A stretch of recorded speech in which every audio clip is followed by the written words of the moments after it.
감사합니다. 하나님 말씀 함께 나누겠습니다. 요엘서 2장 보겠습니다. 요엘서 2장 18절에서 32절 보겠습니다. 본문이 좀 긴데요. 하나하나 읽겠습니다.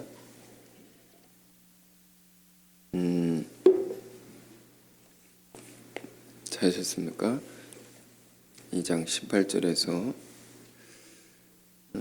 제가 읽으면 제가 목이 좀 그래서 한 절씩 교독해 보겠습니다. 18절. 그때 여호와께서 자기의 땅을 극진히 사랑하셔 그의 백성을 불쌍히 여기실 것이라.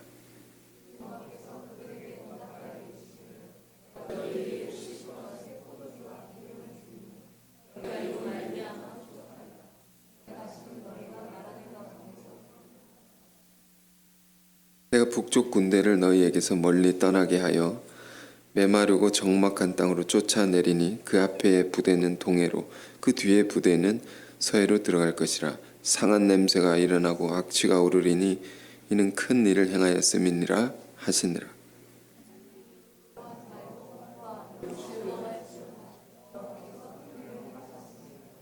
들짐승들아 두려워하지 말지어다.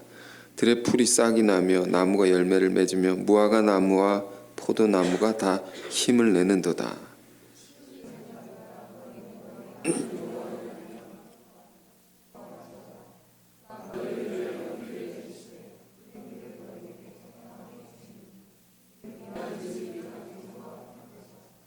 마당에는 밀이 가득하고 독에는 새 포도주 기름이 넘치리로다.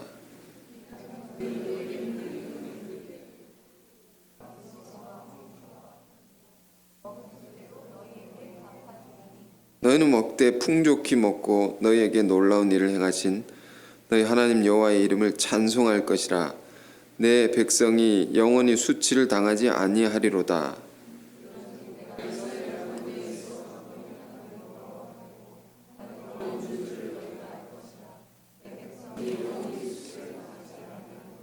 그 후에 내가 내 영을 만민에게 부어주리니 너희 자녀들이 장래의 일을 말할 것이며 너희 늙은이는 꿈을 꾸며 너희 젊은이는 이상을 볼 것이며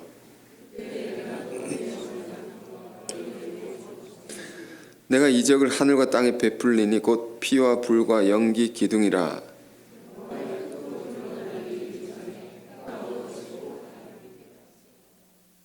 누구든지 여호와의 이름을 부르는 자는 구원을 얻으리니 이는 나 여호와의 말대로 시온산과 예루살렘에서 피할 자가 있을 것이며 남은 자 중에 나 여호와의 부름을 받을 자가 있을 것임이니라. 아멘. 제목은 32절에 여호와의 이름을 부르는 자는 구원을 얻으리니. 자, 이 긴 본문을 읽었습니다. 요엘이라는 예언자의 예언의 말씀이죠. 이 전체적인 내용은 구원의 약속입니다. 오늘 본문의 전체적인 내용, 구원의 약속.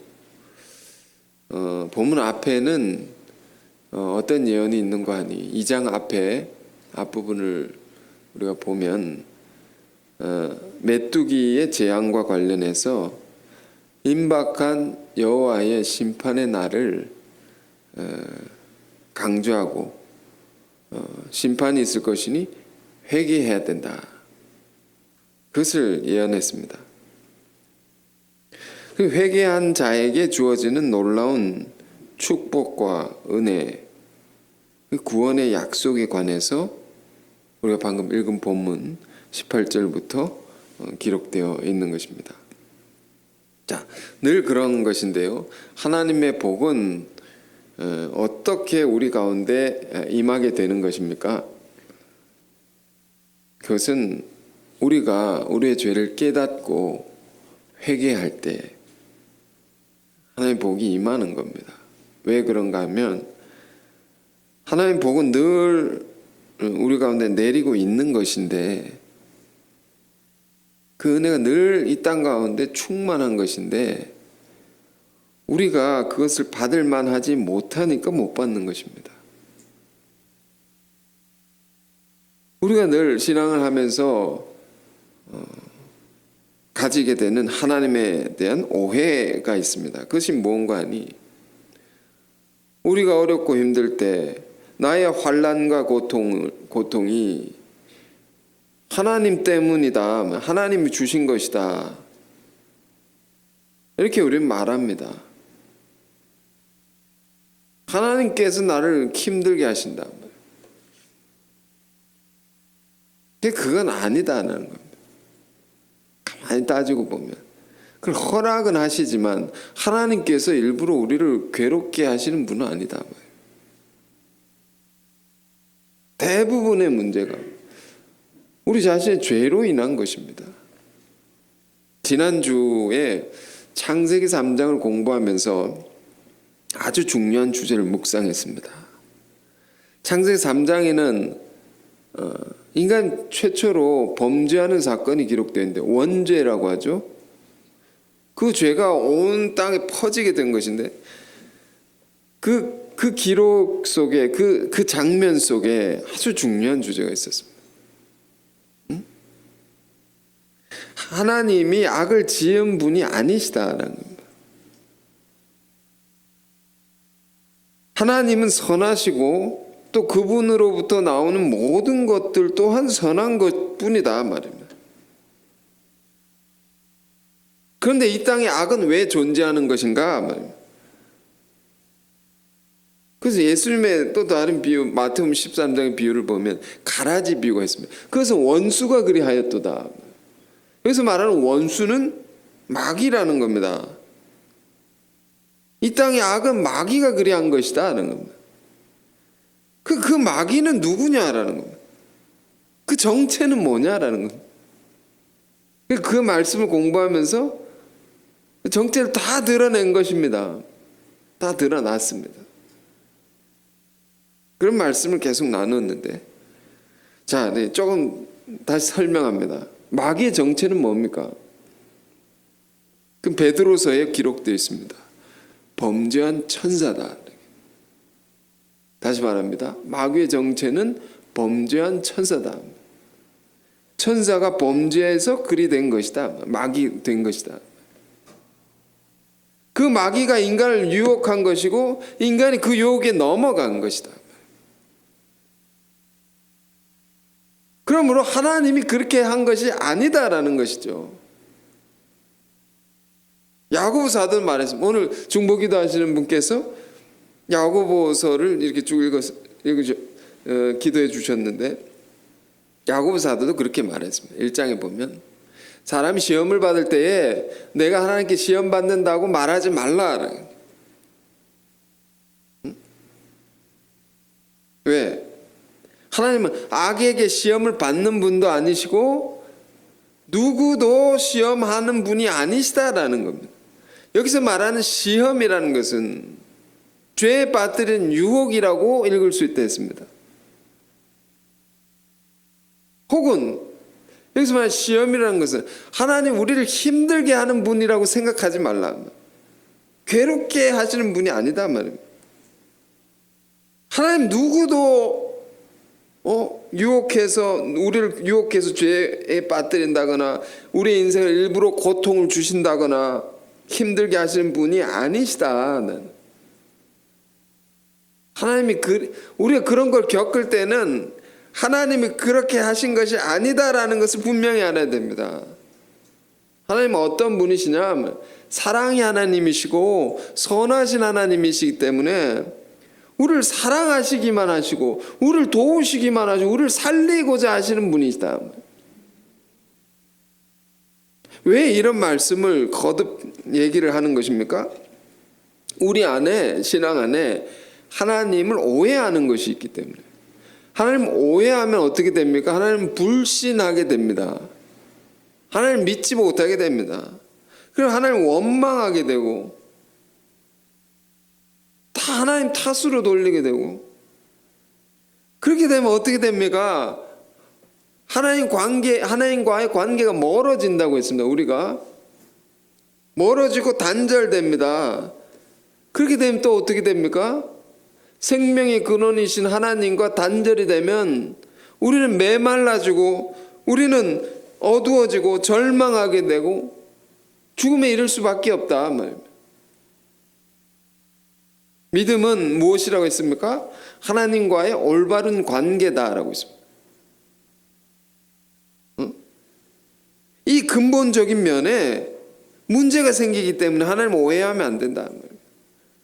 이 근본적인 면에 문제가 생기면 우리 삶의 모든 것에 문제가 생기게 되는 겁니다. 그러나 이것을 우리가 분명히 알게 되면 어떻게 됩니까? 아, 하나님께는 문제가 없는 것이구나. 그럼 누구 문제입니까? 내 문제다.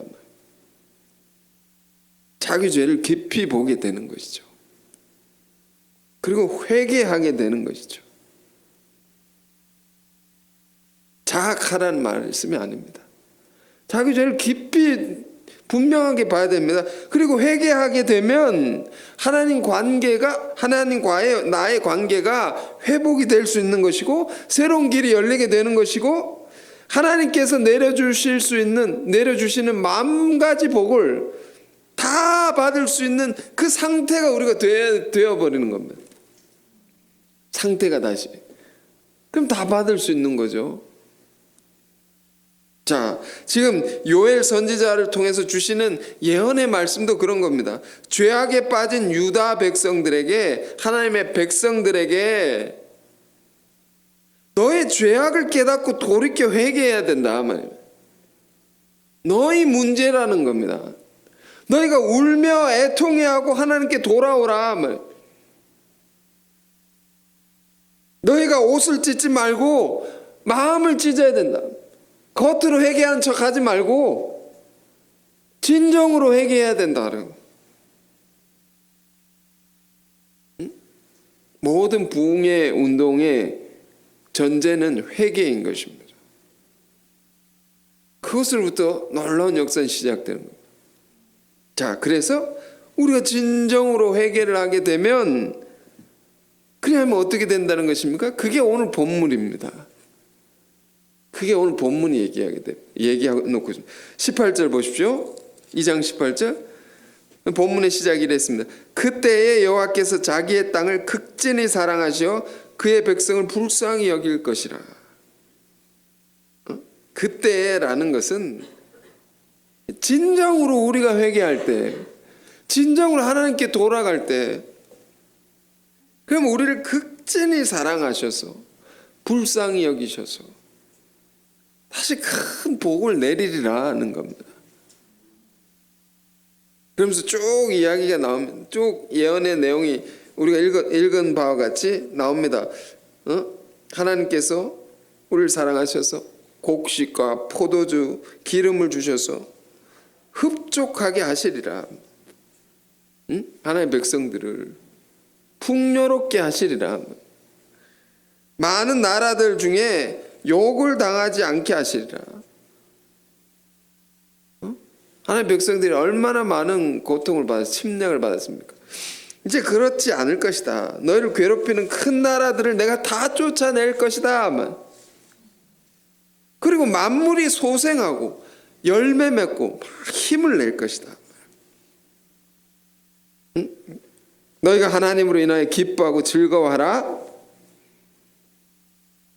그러면서 하나님께서 뭐라고 하시나? 비를 내리신다고. 23절입니다. 23절 다시 보실까요?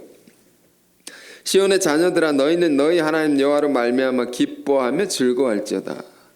그가 너희를 위하여 비를 내리시되 이른 비를 너에게 적당히 주시리니 이른 비와 늦은 비가 예전과 같을 것이라. 오늘 이 부분 주목해서 보고 싶습니다. 비를 내리신다고. 비는 어디서 내립니까? 하늘에서 내려오는 거죠.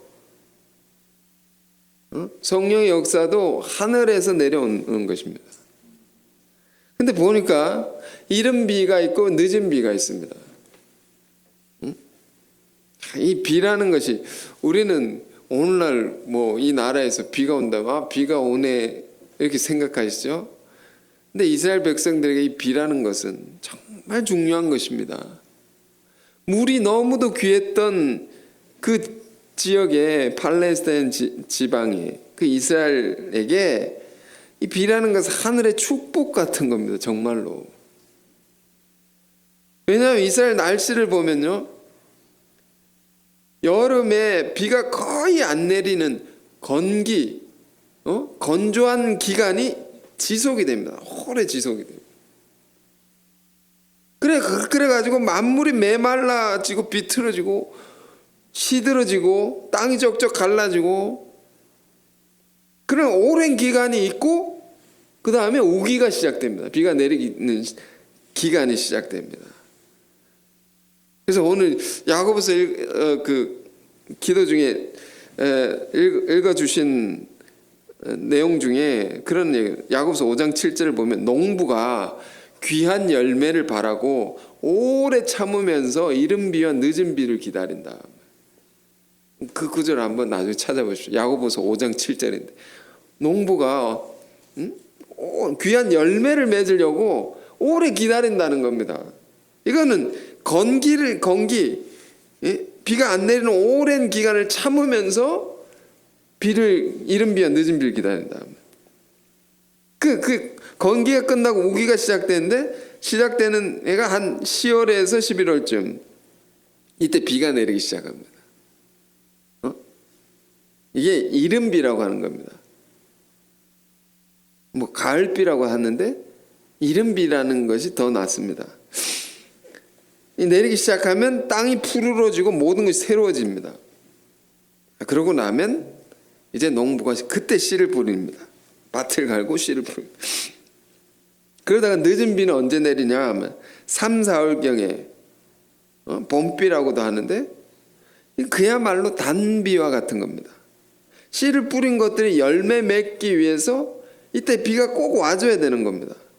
이때 비가 내리지 않으면 사람들은 열매를 못 맺게 되기 때문에 저주받은 것이라고 생각했습니다. 그 정도로.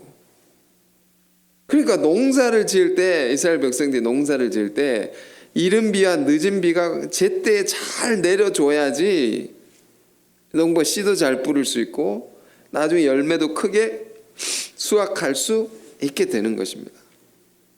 성경은 이 같은 이스라엘의 기후를 가지고 성령의 역사, 하나님의 역사로 비유했습니다. 이른 비와 늦은 비처럼 그러니까 한때 큰 영적인 부흥의 때가 일어나죠. 부흥이 쫙 일어나면 그게 지속되면 좋은데 그렇지 않냐고 역사를 보면요, 그게 점점 힘을 잃어버리는 때가 있습니다. 그럼 하나님께서 어떻게 하느냐?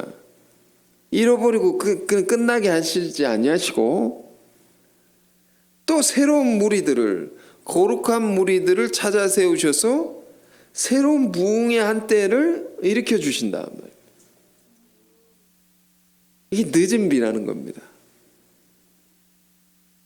지금 오늘날 선교의 역사가 있습니다. 하나님의 역사, 선교의 역사죠. 선교 역사를 보면 한 세대가 크게 일어나고 그 다음 한 세대가 지나면 또 다른 세대가 오지 않습니까? 그게 크게 일어난 세대가 이제 지나가고 쇠하여지는 겁니다. 그럼 또 다른 새로운 것을 하나님께서 일으켜서 나타나서 또다시 부흥이란 말도 다시 일으킨다는 거죠. 이전에 있던 것의 토대로 이전에 뭔가 있었습니다. 흥하여진 때가 있었습니다. 다시 흥하여진다. 부흥. 이게 하나님의 역사라는 겁니다. 하나님의 역사 안에서 보면 한 그룹이 있죠. 영적인 그룹이 있을 것입니다. 단체라는 것이 있을 겁니다. 그 단체가 아주 뛰어난 것이 있어서 하나님께서 사용하실 겁니다. 그러나 그 한 단체 그룹이 모든 걸 다 할 수는 없는 겁니다. 그들이 할 사명을 다 이루고 나면 다른 곳의 사람들 하나님 준비시키고 이렇게 일으키시는 겁니다. 새로운 영적 그룹이 나타나서 새로운 일을, 새로운 사명을 담당해서 하나님의 놀라운 역사를 이렇게 이어가게 된다.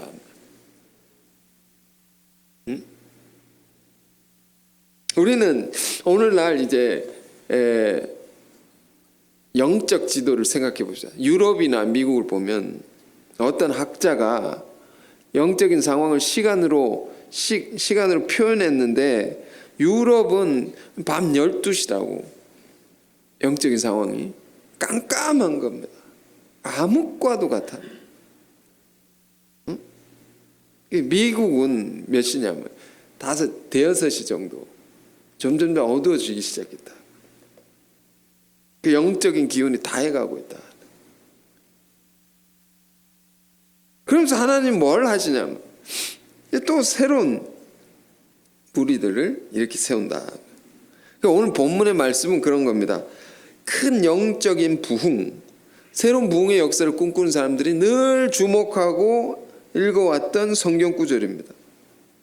이른 비와 늦은 비라고 했습니다. 이전에 일어났던 영적인 부흥, 우리 한국도 보십시오. 예전에 이제 어게인 1907이라고 해서 한 10년 전인가요? 평양 대부흥의 역사 다시 일어나게 해달라고.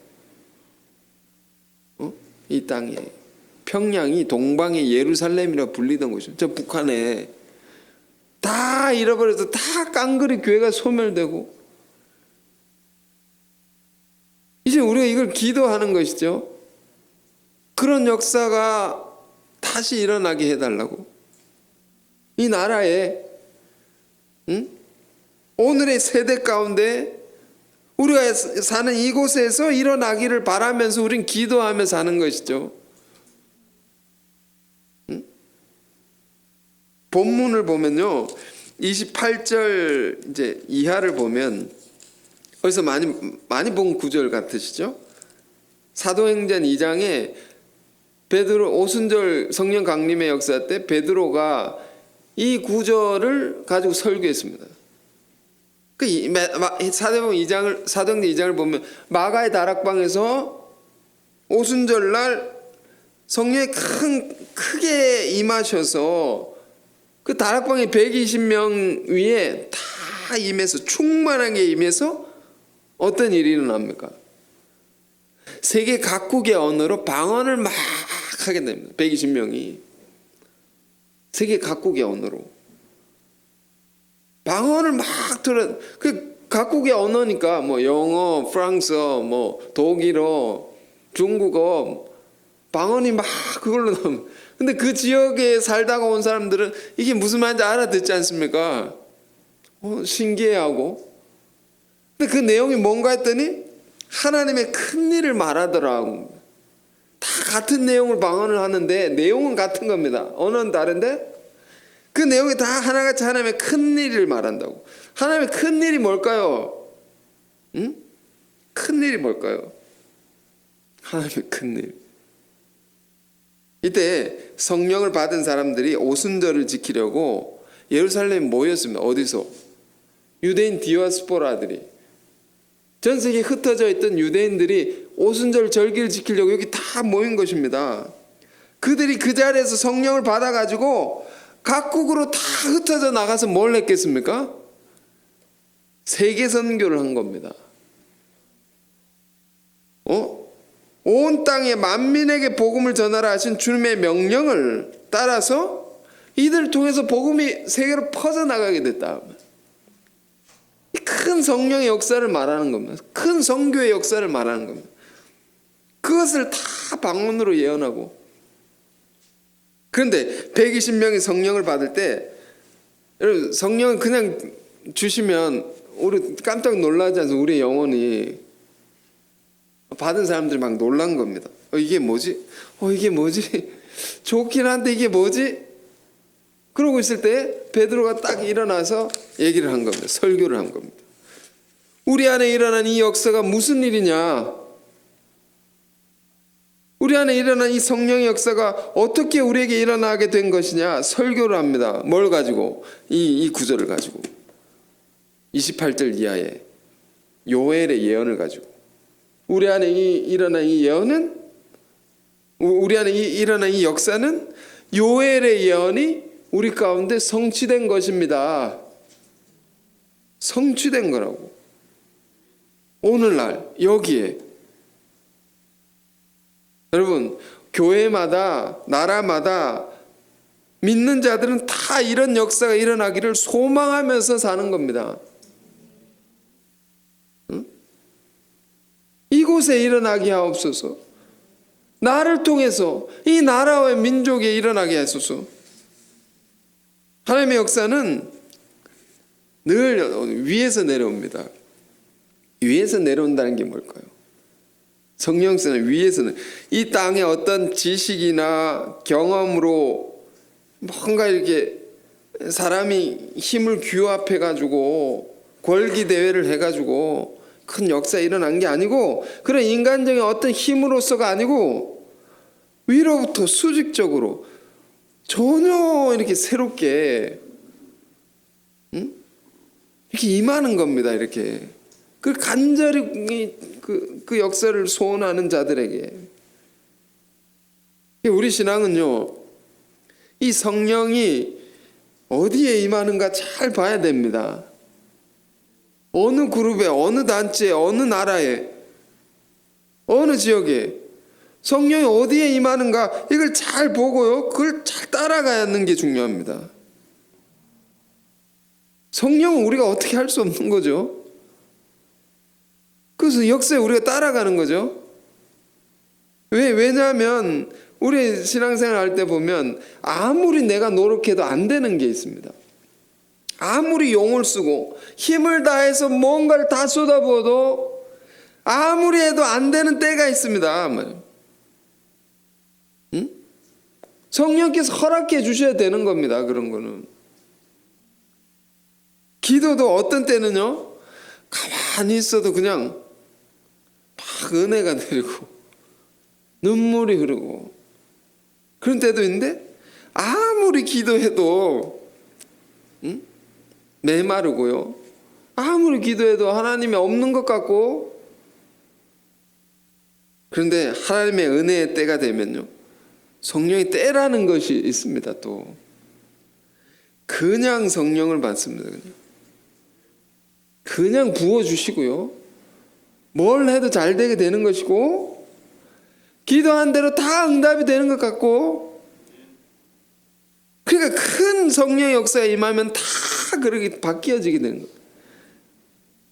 조금만 해도 뭐가 다 이루어지고. 그러니까 우리가 이것을 잘 보고 그 성령의 역사가 어디에 임하는지 어디로 가는지 잘 봐야 된다는 겁니다. 성령을 보면 사도행전 2장을 보면 성령이 불이라고 표현되죠. 불과 같지만 또 성령은 바람이라고도 표현합니다. 바람이 어떻습니까? 바람이 슉 지나가죠. 이렇게 훅 불었다가 그냥 지나가죠. 한자도 보면 바람 풍자를 보면 이렇게 되어 있지 않습니까? 중간에 벌레 충자가 있습니다. 바람이 이렇게 슉 벌레를 슉 이렇게 지나가는 모양으로 되어 있습니다.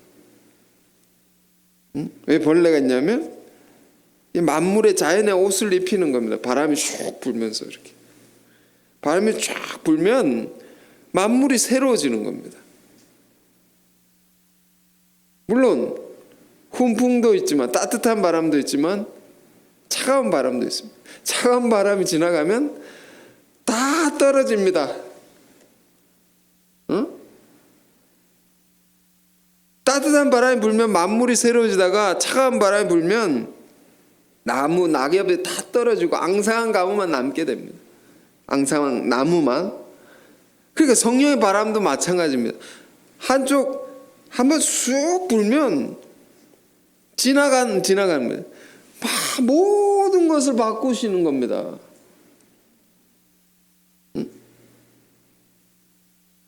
그리고 나중에 차가운 것만 나오면 사라지면요, 아주 이렇게 메말라지고 건조해지고. 왜 이런 말씀을 하냐면 성령 운동한 사람은 이런 걸 잘 봐야 된다.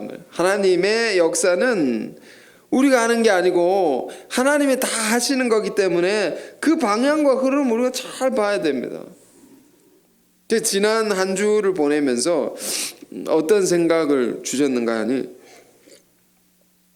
우리가 미션 센터를 새로 얻고 하지 않습니까? 얻고 하는데 이전에는 아무리 해도 안 됐습니다. 그래도 갑자기 너무 잘 돼가지고 이게 뭐지? 이런 생각이 기도하는 대로 다 응답이 된 겁니다. 이게 도대체 뭐냐? 기도를 구체적으로 하는 것이 중요합니다. 구체적으로 다 응답이 돼가지고 좋은 장소를 주시고, 사람도 좋은 사람 만나게 해주시고, 좋은 조건에 이런 조건을 해주시고, 다 응답이 됐습니다. 근데 그보다 더 중요한 것은, 좀 놀랬던 것은 이전에 그것을 지켜왔던 사람들이 있었던 것입니다. 어떤 사람들인가 했더니 선교하는 사람, 청년 선교하는 사람들. 그곳에서 오랫동안 했던 것입니다. 이 얘기를 쭉 해줍니다. 거기 계약을 하러 갔더니 그 주인분이 얘기를 해줍니다. 그 한때는 정말 잘 돼가지고 그 사람도 이런 얘기를 했다는 겁니다. 우리 이 건물 나중에 사도 됩니까? 이렇게 우리 다 쓰고 사겠다고. 그렇게 사람들이 많았던 모양입니다. 북적북적했던 모양입니다. 근데 그런 단체가 10년을 넘게 이렇게 왔습니다. 오면서 점점점 힘을 잃어버린 겁니다. 그리고 결국 비우고 나가게 됐단 말이에요. 우리가 오기 직전까지. 그런 사정을 주인이 다 말해준 겁니다. 근데 우리 오기 직전까지 주인분이 그 사람들 쓰고 나가서 10몇 년 동안 쓰고 나가서 모든 걸 새롭게 바꾼 겁니다. 다 이렇게 도배부터 시설 다 새롭게 하고 리모델링하고 새로운 사람 누가 오나 이렇게 기다리고 있었던 겁니다. 우리가 딱 만나서 들어가겠다고 하니까 너무 기뻐하고, 원래 딴 사람 주려고 했는데 먼저 와가지고 돈을 다 가지고 와가지고 들어가겠다고 한 사람도 있었는데, 잠깐 먼저 연락 온 사람이 있으니까 그 사람들부터 만나고 얘기를 하겠다. 그 사람들 우리입니다. 우리 딱 보더니 너무 좋아가지고, 우리 나쁜 사람들 아니지 않습니까? 영악해 보이지 않지 않습니까? 좋아가지고 당장 계약하자고. 보증금도 크게 깎아주고. 이런 걸 경험하니까 자꾸 이런 말씀이 생각이 나는 겁니다. 어떤 마음 주시냐면, 거기서 이전에 지켜왔던, 수고롭게 지켜왔던 사람들이 있을 거 아닙니까? 그 사람들이 기도했던 것이 있을 것입니다. 소원했던 것이 있을 것입니다. 그러나 이루지 못했던 것, 그것을 우리가 다 이어받아서 더 크게 이루라는 것 같았습니다. 그런 뜻이 그런 거구나. 오늘의 교회, 한국의 교회들을 우리가 잘 보셔야 됩니다. 여러 가지 상황들이 있지 않습니까? 영적인 상황들. 한국의 최고의 교단에서 교세의 통계를 내는데 그래프로 이렇게 보여줍니다. 지금은 그걸 없앴습니다. 왜냐하면 교세 통계가 자꾸 내려가는 통계니까 그걸 안 보게 지워버렸습니다. 자꾸 내려갑니다. 교세가 점점점 기우는 겁니다. 심각한 것은 다음 세대가 길러지지 않는 겁니다. 그럼 미래가 없는 것이죠. 세계 10대 교회 중에 5개 이상이 한국에 있습니다. 이 나라가 그렇게 크게 부흥한 나라입니다. 근데 점점점 쇠하여지고 있다 말입니다. 이런 형편이라는 겁니다. 다른 나라들은 더 말할 것도 없습니다. 한국에 복음을 전하러 저 먼 곳에서 목숨을 걸고 왔던 선교사들을 파송한 나라들, 유럽이나 많은 나라에, 그 나라들은 벌써 교회가 다 비어지고 교회 시설들도 다 비어지고 비워질 뿐만 아니라 다른 걸로 채워지죠. 뭘로? 극장으로, 술집으로, 모스크로. 신학교들도 다 팔려나가고, 한국의 최고의 신학교, 미국에 있습니다. 한국에 유명한 목사님들이 다 그 대학교를 거쳐서 나왔습니다. 다 팔렸습니다. 지금 팔려가지고 위기 중에 위기다 말입니다. 이런 때에 정신을 우리가 바짝 차려야 됩니다. 우리가 어떤 마음을 가지고 어떤 자세를 갖고 살아야 되느냐. 위기라는 말도 보면 한자가 이렇게 되어 있습니다. 위험할 위, 그리고 기자는 기회할 때 기자는 똑같습니다. 뭐 다르게 해석하는 사람도 있겠지만 두 가지가 같이 있단 말입니다. 한쪽에서는 굉장히 위험하다, 위기다는 거예요. 무너지고 다 망할 것 같습니다. 그런데 다른 한쪽에서 보면 뭐냐면 놀라운 변화와 발전의 기회가 될 수 있다. 그러니 우리는 이 위기의 때에 우리는 다른 걸 볼 수 있어야 됩니다. 시대를 한탄하고 걱정하는 마음도 있지만 그러나 다른 걸 봐야 됩니다. 비어져 가는 곳이 있으면 하나님께서는 새로운 사람들을 통해서 그것을 채워가는 것입니다. 이런 역사다. 요즘 보십시오. 참 묘한 세계. 코로나 바이러스로 막 망하는 곳들이 막 속출한다. 회사들이 망하고 뭐가 망하고 바이러스가 뭐 여행업계 같은 대표적인. 그런데 어떤 회사는 막 호황을 누립니다. 어떤 회사가 호황을 누릴까요? 마스크 회사 같은데. 이 교차하죠, 이런 게. 어떤 곳은 망해가는데 어떤 곳은 흥해가고, 어떤 곳은 갈수록 비어져 가는데 어떤 곳은 갈수록 채워져 가는. 우리 교회를 잘 보십시오. 우리 교회는 어떤 교회입니까? 목표와 비전이 아주 다른 것입니다. 다른 겁니다. 이걸 우리 자신들이 깨달아야 됩니다. 산전수전을 다 겪다가 세상에 온갖 어려움을 다 거치고 온 분들을 전도하는 게 아니죠. 그분들 오지 마십시오라는 소리가 아닙니다. 우리의 교회 내에 주요 선교 대상이 있다 말입니다. 선교의 포커스가 있다 말입니다. 선교의 타겟이 있다는 겁니다. 그것을 말하는 겁니다. 우리는 어떤 사람을 우선적으로 전도하기를 원하는 것입니까? 다른 사람 오지 말라는 소리 아닙니다. 오해 마십시오. 그러나 우리 선교의 주 대상은 시편 110편 3절의 말씀처럼 주의 권능의 날에 새벽 이슬 같은 주의 청년들이 주께 나오는도다. 가급적이면 순수하고 세상에 때가 덜 묻은 청년들을 우리 전도를 하는 겁니다. 왜? 청년이 미래니까 그들을 전도를 해서 하나의 말씀으로 양육하고 그런 사람들이 거룩한 가정을 이루고 그 가정을 통해서 믿음의 후손들을 다음 세대를 기를 수 있고 그럼 신앙이 보존이 되고 계승이 된다. 오늘 시대의 교회의 문제는 뭡니까? 이게 안 되는 겁니다. 신앙이 보존이 안 되는 겁니다. 내가 잘 믿었는데 자식들은 잘 믿느냐? 못 믿습니다. 그게 안 되는 겁니다.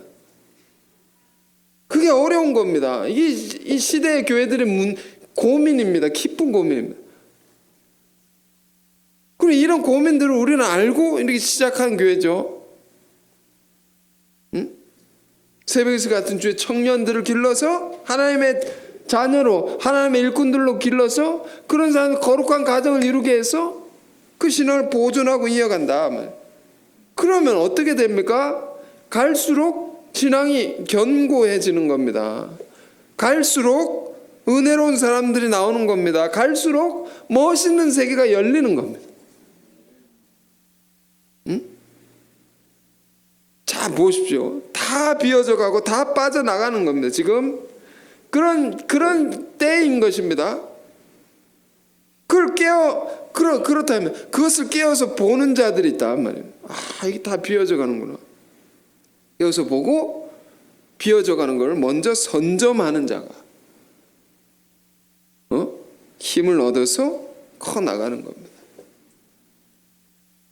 그러니까 이것이 얼마나 성경이 우리에게 가르쳐 주신 얼마나 지혜로운 전략이냐 말이에요. 비어져 가는 것을 그냥 덥석 가져가면 되는 거예요. 그리고 고쳐서.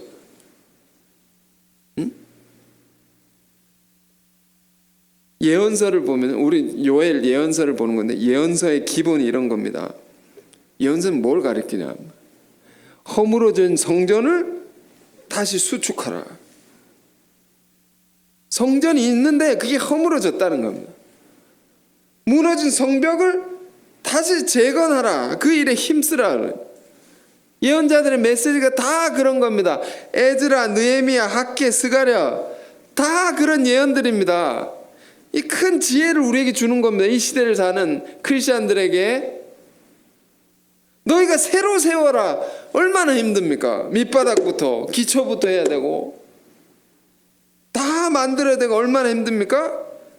그렇게 하지 않고 무너진 것들이 있다, 비어져 가는 것들이 있다, 그것을 다시 찾아 세우라. 힘 빠져서 어떻게 해야 될지 모르는 것들이 있다, 그걸 잘 받아서 고쳐서 키워가면 얼마나 이 역사가 빨리 진행될 것이냐. 이런 것, 이번에 이런 일을 겪으면서요, 이런 생각을 주셨습니다. 이런 것들이 얼마나 많겠는가. 지금 크고 작은 것들이 얼마나 많겠는가. 크고 작게. 이런 생각을 주시면서 마음을 크게 해야 되겠다는 겁니다. 우리의 믿음을 크게 세워야 되겠다는 겁니다. 그래야 다 얻어갈 수 있다는 겁니다. 하나님께서는 지금 새로운 부흥을 꿈꾸고 계십니다. 이른 비는 이제 그친 겁니다.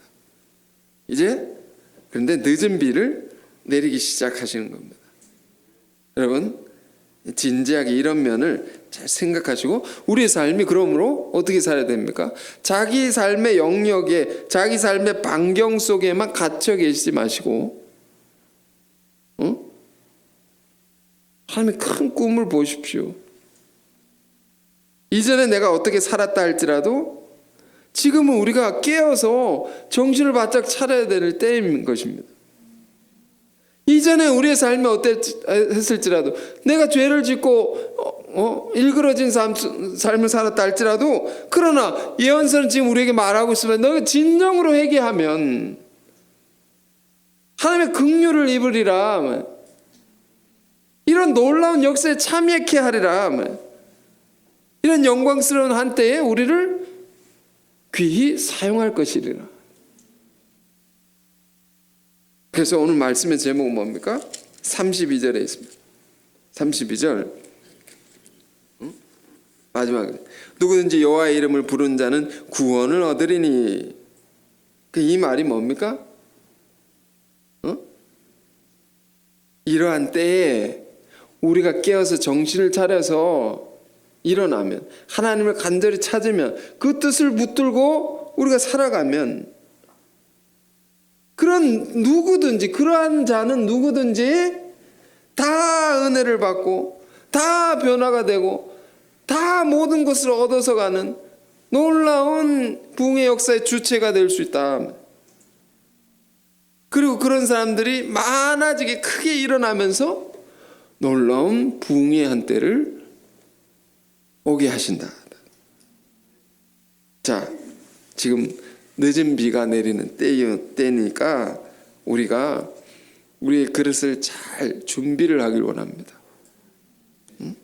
그래서 이러한 때에 내려주시는 하나님의 큰 은혜와 복을 다 받을 수 있는 저 여러분이 되시기를 축원드립니다. 자, 주신 말씀 붙들고 묵상하면서 함께 기도하겠습니다.